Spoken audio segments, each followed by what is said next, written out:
आ गया वो शाहकार जिसका था पूरी कौम को इंतजार। वफाकी हुकूमत ने 17,573 अरब रुपए का बजट पेश कर दिया, जिसमें 6,500 अरब रुपए का खसारा है। सबसे पहले खुशखबरी सुना दें, सरकारी मुलाजमीन की तनख्वाह 10% बढ़ाने का ऐलान किया गया है। रिटायर्ड मुलाजमीन की पेंशन में 7% इजाफा किया गया। तनख्वाहदार तबके के लिए भी खुशखबरी, इनकम पर टैक्स की शरह कम कर दी, जबकि कॉर्पोरेट सेक्टर में 20 से 50 करोड़ सालाना कमाने वालों के सुपर टैक्स भी 0.5% कम कर दिया।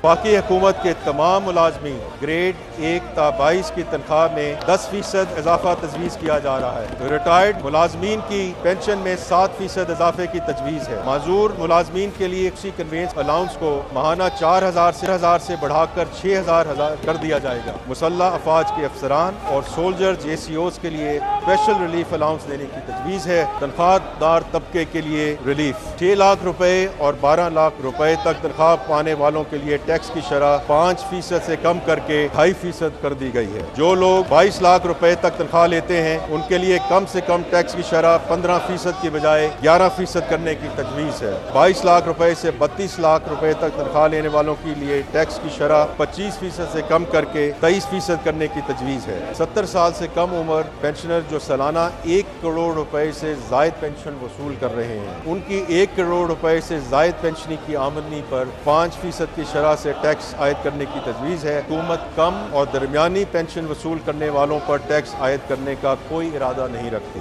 नॉन फाइलर्स के लिए नकद रकम निकलवाने पर एडवांस टैक्स की शरह 0.6% से बढ़ाकर 1% करने की तजवीज़ है। मुल्क से ब्रेन ड्रेन को रोकने के लिए 1 करोड़ रुपए से ज्यादा आमदनी वाले अफराद पर आयदा सरचार्ज में 1% कमी की तजवीज़ है। 20 करोड़ रुपए से 50 करोड़ रुपए तक सालाना आमदनी हासिल करने वाले कॉरपोरेशन के लिए सुपर टैक्स की शरह में 0.5% की कमी तजवीज़ की जा रही है।